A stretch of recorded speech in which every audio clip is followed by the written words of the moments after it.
Thank you, John. Good morning, CoMotion LA. Good morning. It is a privilege to be here in partnership with CoMotion LA and John Rassan, who's been an amazing founder, and I was thrilled to hear John tick off all of the countries that are part of CoMotion LA, and you really made this a global event, so thank you, John. Can we give him a round of applause, please? I'm pleased to be here back at CoMotion LA to talk about how Metro is working to deliver a sustainable and equitable multimodal future for LA County. It's hard to believe that it's already mid-November. 2022 has been quite a year for us at LA Metro, and we're not done yet.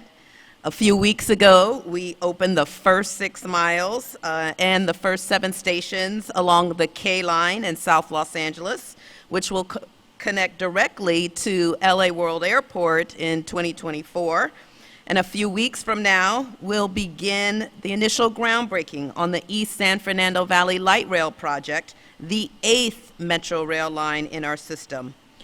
This year, we also started rolling out new programs to enhance our customer experience, like our pilot Metro Ambassadors program, which are friendly faces that greet our customers and help our customers navigate the system and get them where they need to go.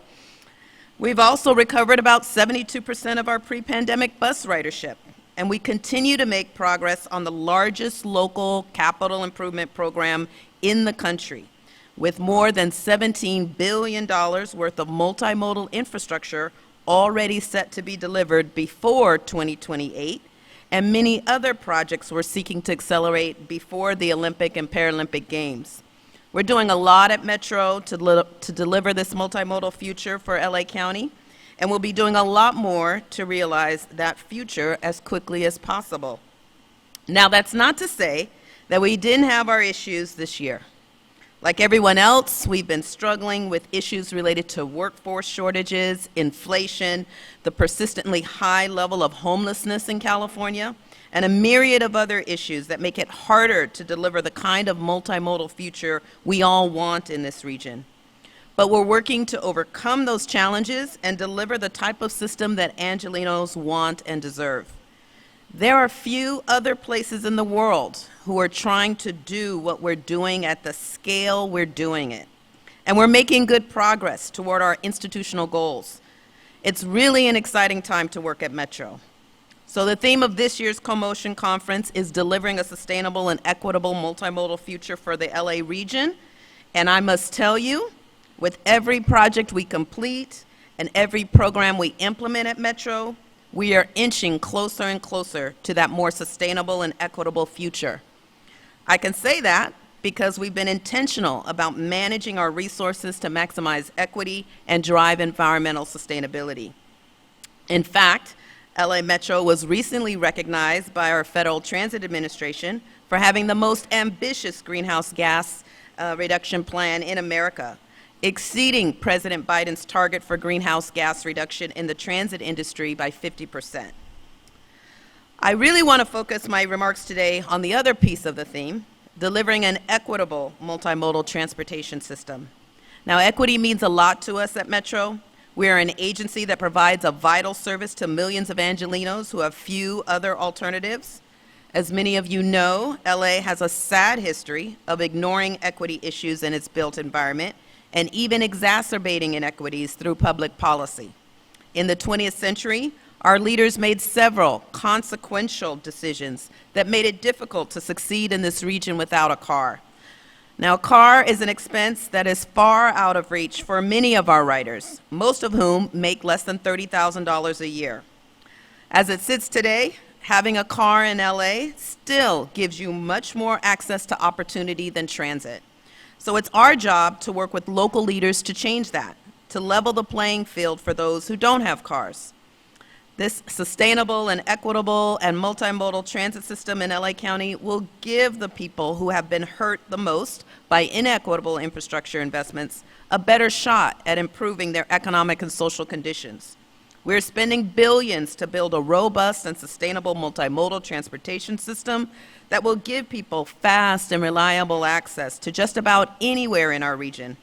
But it's not enough just to give people access. We need to build a system that is also the best choice for people, regardless of where they start in life. That's why I'm particularly excited about a few of the programs we're investing in this year. Now, you'll hear a lot about one of these programs a little later when Connie Llanos from LADOT takes the stage. We're partnering with her agency, LADOT, Slate Z, the LA Clean Tech Incubator, and others to launch a mobility wallet pilot program. Now, the mobility wallet provides $150 a month for a year to use on transportation. People can use it for transit, bike share, microtransit, ride share, or taxi. The only transportation-related thing they can't use it for is gas and maintenance on a private vehicle. So delivering that sustainable and equitable multimodal system means more than just spending money on infrastructure and services in low-income neighborhoods. It means reaching into those neighborhoods, talking to people, and engaging them to figure out what sort of mobility option works the best for them. And that's what the Mobility Wallet Pilot demonstrates. Another way we're working to ensure equity in our multimodal investments is through the lens of gender.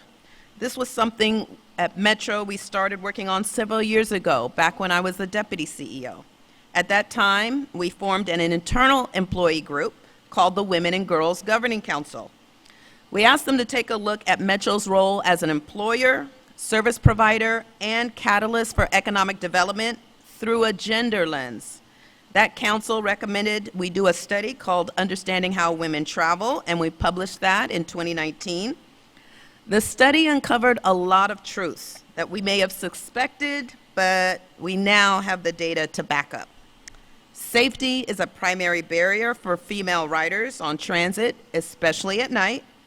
Traveling with kids, carts, and strollers on transit is difficult, and women do that more often than men.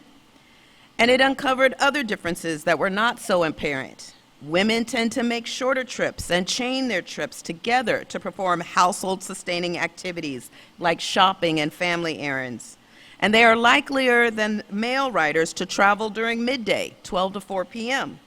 Now, this information informed the way we built our next-gen bus plan that we fully implemented this year.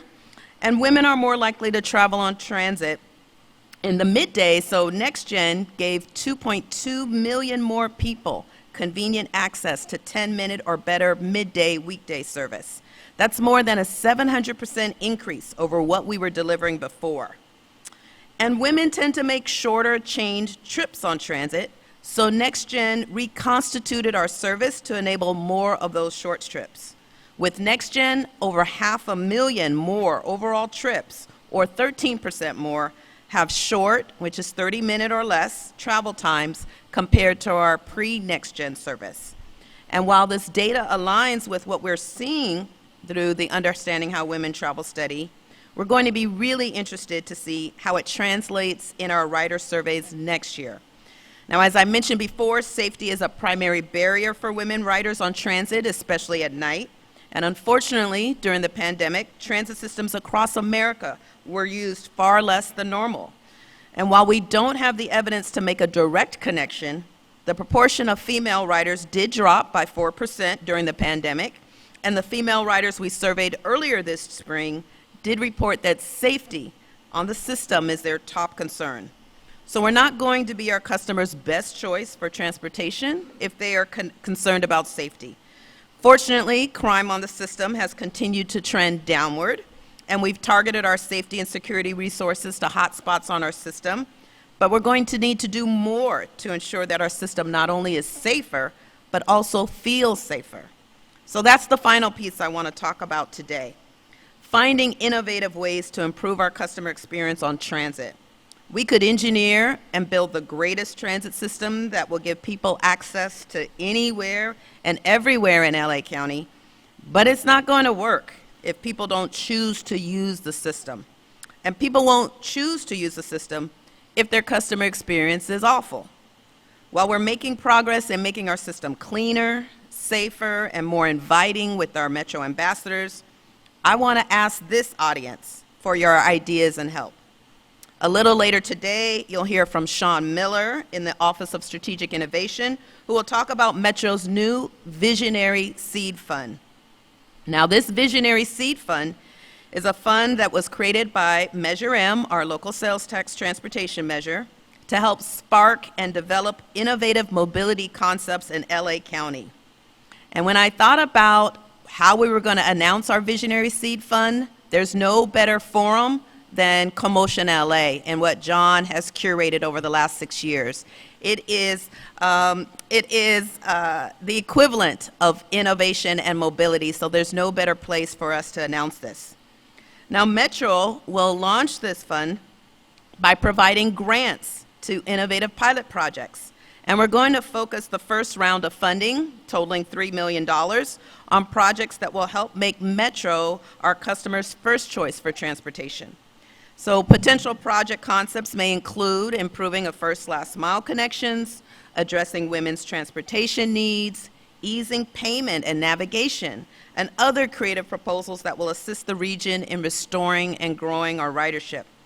I'm looking forward to engaging in this process, and I'm looking forward to all the great ideas people will bring forward from across the globe, as John has reminded us this morning. In closing, I just want to thank all of you for being here today to learn about our innovative and transformative work here in LA County. The last few years have been really very challenging, and it's not just been challenging for Metro, it's been challenging for transit across the country and, dare I say, across the world. But we've also been helped by focusing on what really matters. This pandemic has really helped us focus on equity, sustainability, and the customer experience. And the work we're doing here in LA is really challenging. It's far more complex than anything we've done before, but it's starting to pay dividends. And it's helping us to reach our goal of a more sustainable, equitable, and multimodal LA region. I want to thank CoMotion for its partnership, John for your leadership, and I want to thank all of you for your engagement. Thank you. Go Metro.